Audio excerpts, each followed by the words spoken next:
Most people think their dating problems are about other people, about bad luck, about timing, about choosing the wrong person again. But that explanation is comfortable, and comfort rarely tells the truth. Because if your dating failures were random, they wouldn't look so familiar. The same emotional patterns, the same dynamics, the same endings, just with different faces. What most people never question is this: why does attraction keep pulling you toward the same outcome? Here's the uncomfortable answer. Your dating life didn't begin with your first relationship. It began in childhood, long before you had words for love, boundaries, or self-worth. What felt safe? What felt familiar? What felt like home? Those early emotional experiences didn't disappear. They became your internal blueprint for connection. And now, without realizing it, you're reenacting that blueprint in your adult relationships. You don't choose attraction as freely as you think. Your nervous system does. And it doesn't ask what's healthy. It asks what feels familiar. In this video, we're going to uncover how childhood conditioning silently shapes who you're drawn to, why certain relationships feel irresistible, even when they hurt, and what it actually takes to break the cycle. Because until you see the pattern, you'll keep calling it coincidence. And it never was. Most people believe they choose who they're attracted to. That attraction is a preference, a personal decision. But if that were true, you wouldn't keep choosing the same outcome with different people. What feels like choice is often conditioning. Long before you had the ability to reason, your nervous system was already learning. It learned what closeness feels like, what distance feels like, what kind of emotional signals mean safety, and which ones mean danger. And here's the part most people miss. Your nervous system does not prioritize happiness. It prioritizes familiarity. That's why healthy attention can feel boring, and emotional unpredictability can feel exciting. Not because it's better, but because it's known. This is where many dating failures begin. You might tell yourself, "I just have a type." But what you actually have is a pattern. A pattern shaped by early emotional experiences that taught you what love requires from you. For some, love meant earning attention. For others, it meant staying quiet, or staying useful, or staying invisible. These strategies once helped you adapt. They helped you stay connected. But in adult relationships, they quietly sabotage you. You're not drawn to what's good for you. You're drawn to what your nervous system recognizes. And recognition feels like chemistry. So when you meet someone who triggers that old emotional signal, your body responds before your mind can intervene. Your thoughts arrive later to justify what your body already chose. That's why logic doesn't fix attraction, and why insight alone rarely changes who you pursue. Because attraction isn't a decision, it's a reflex. And until you understand that, you'll keep trying to solve emotional patterns with intellectual explanations. Every nervous system carries a map, not of where you want to go, but of what feels safe enough to stay in. That map begins forming long before you can remember, not through words, but through emotional repetition. How attention was given, how closeness felt, how conflict was handled, how often you had to adjust yourself to remain connected. These early experiences didn't teach you what love is. They taught you what love costs. For some, closeness meant pressure, the need to perform, to be pleasing, to stay useful. For others, it meant distance, learning not to need too much, not to ask too loudly, not to expect consistency. And for some, love felt unpredictable. Present one moment, withdrawn the next. That unpredictability leaves a deep imprint. Because the nervous system learns something critical: connection is unstable, and stability must be earned. Over time, this becomes internalized, not as a belief, but as a felt truth. You begin to associate love with effort, with vigilance, with tension, and calm starts to feel unfamiliar. This is how the blueprint forms, not as a conscious memory, but as a bodily expectation. Later in life, when you meet someone new, your nervous system doesn't ask, "Is this person good for me?" It asks, "Does this feel like what I know?" If the emotional atmosphere matches that early pattern, your body relaxes into recognition, even if your mind hesitates. This is why you can feel drawn to someone who mirrors emotional distance, or inconsistency, or pressure, without knowing why. You're not recreating the past deliberately. You're following the only relational map you were given. And until that map is questioned, it quietly determines where you end up, not because you're broken, but because familiarity feels safer than the unknown. And the most powerful part of this conditioning is that it hides itself. It doesn't announce, "I am your past." It whispers, "This feels right." Attraction often feels mysterious, as if it arrives on its own terms, as if it chooses for you. But what you call chemistry is usually recognition.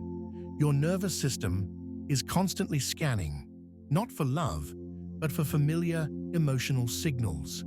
Tone of voice, emotional availability, distance, warmth followed by withdrawal. These cues register before conscious thought appears. You feel it when someone replies slowly, just enough to keep you guessing. When a date feels intense, but strangely undefined. When you leave, thinking about what you should have said, instead of how you actually felt. And when the pattern matches your internal blueprint, your body responds.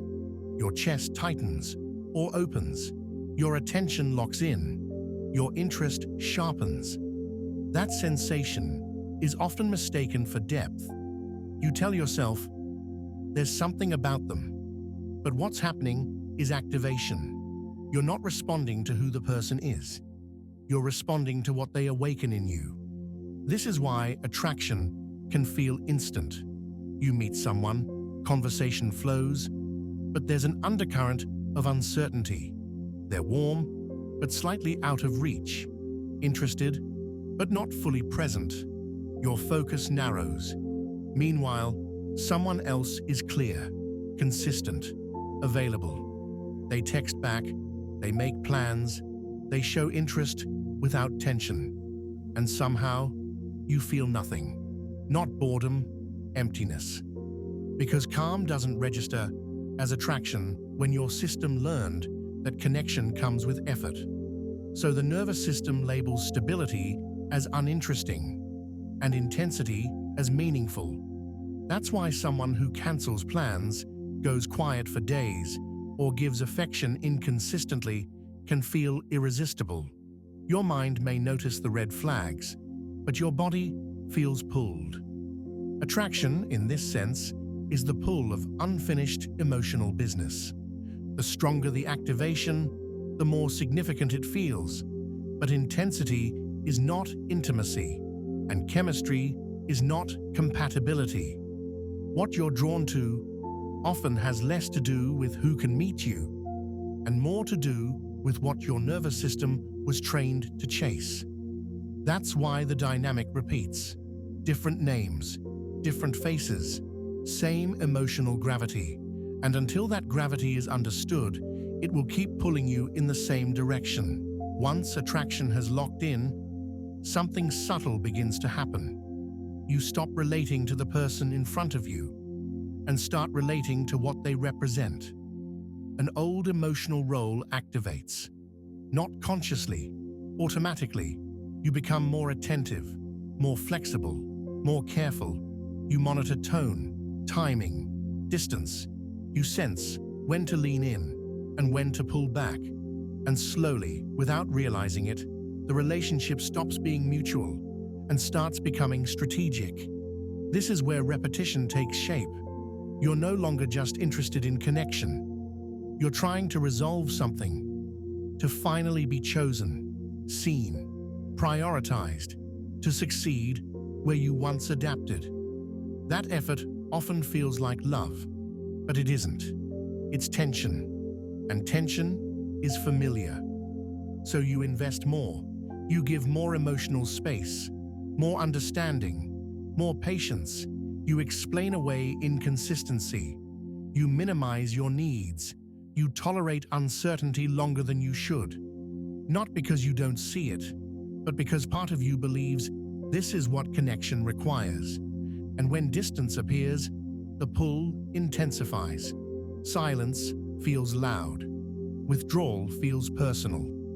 Your nervous system reads it as a signal. Try harder. This is how the wound repeats. You're not reliving the past exactly. You're trying to correct it. But correction requires the same emotional conditions that caused the wound in the first place. So the dynamic deepens. The imbalance grows. One person holds more power, the other holds more hope. And eventually, the familiar ending arrives. Disappointment, exhaustion, confusion. You wonder how it happened again, but nothing new occurred. The same emotional roles were activated. The same effort was applied. The same outcome followed. Not because you're broken, not because you chose wrong again, but because unresolved patterns don't disappear with time. They repeat until they're made conscious. And the most painful part is this. The part of you that keeps trying is the same part that once had to. After a while, you start to see the pattern. You recognize the type. You notice the signs. You tell yourself you understand what's happening. And yet, nothing really changes. You still feel the pull. You still hesitate to walk away. You still find yourself emotionally invested before your mind can intervene. This is where many people become frustrated. They've read the books, watched the videos, had the insights. So why does attraction remain unchanged? Because awareness lives in the mind, but attraction lives in the body. Your nervous system learned connection long before logic existed. It didn't learn through explanations. It learned through repetition, through tone, through emotional availability, through what happened and what didn't. That learning doesn't disappear because you can now describe it. You can know someone is wrong for you and still feel drawn. You can understand the pattern and still feel activated. This isn't weakness, it's conditioning. The body doesn't respond to insight. It responds to familiarity. That's why people often say, "I know better," but it doesn't feel different. And they're right, because nothing has interrupted the emotional loop. Insight without embodiment creates a strange split.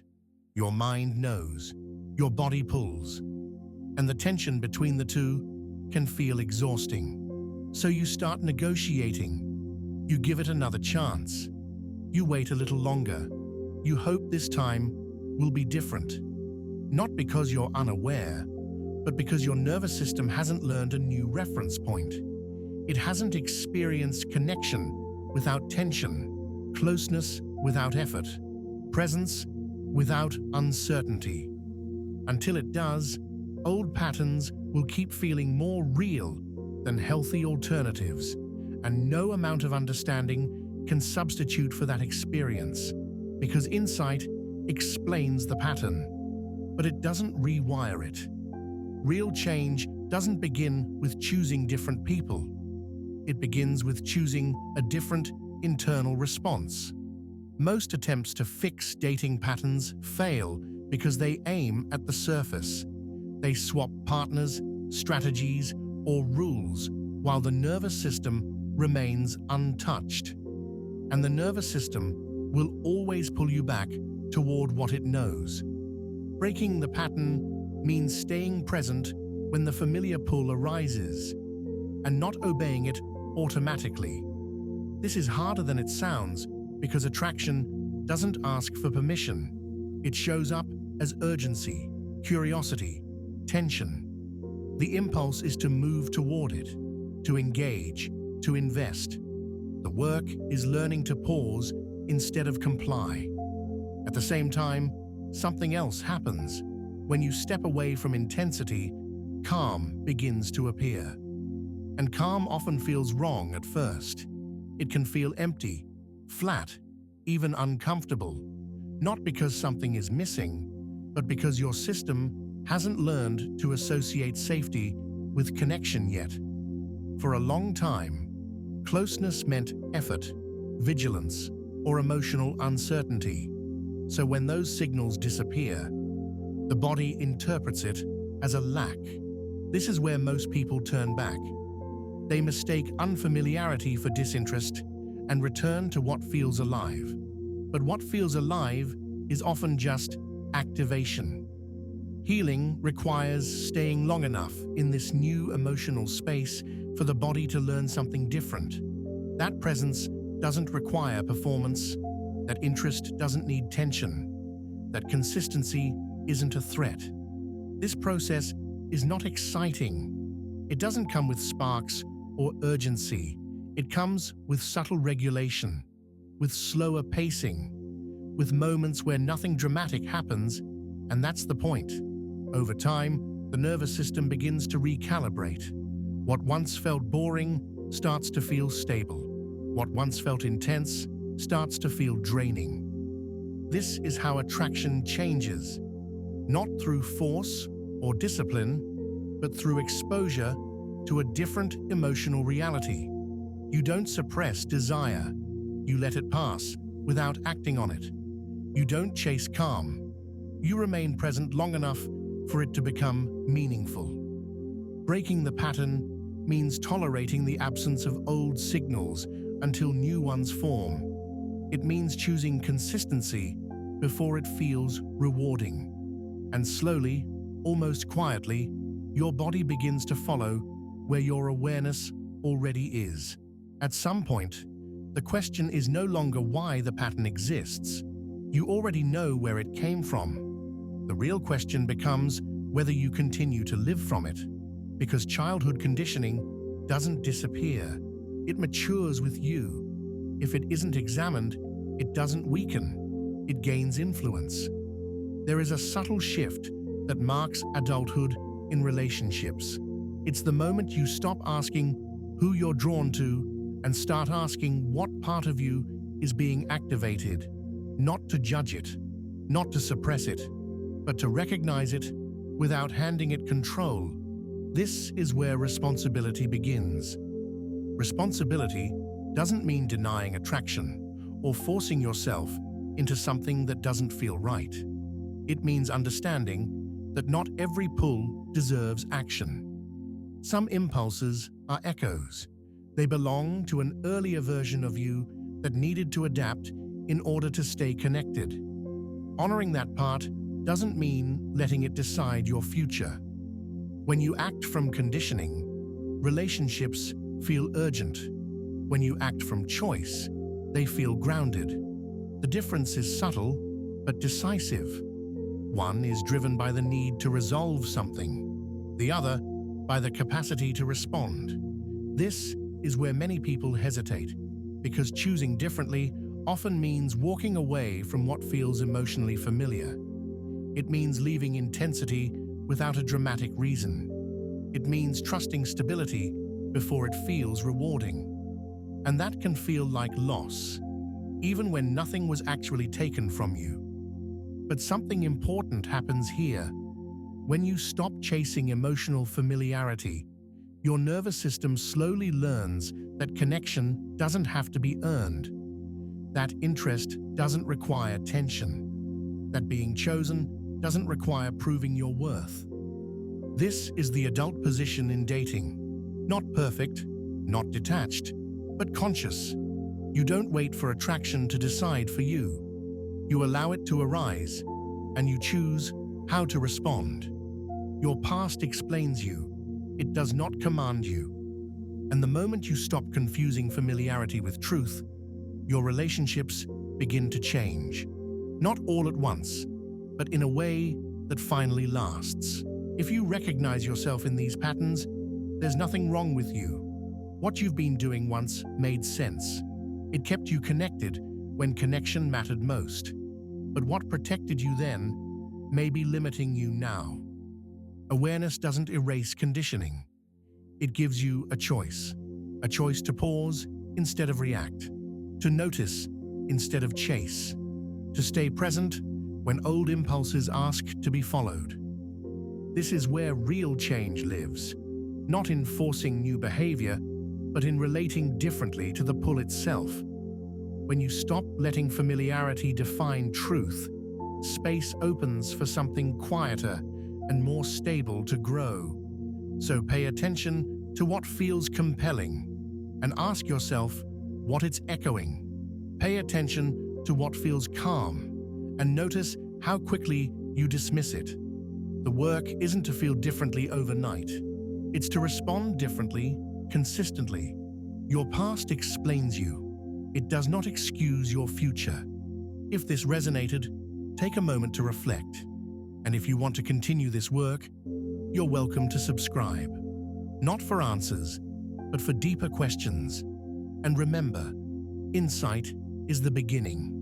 Responsibility is the path.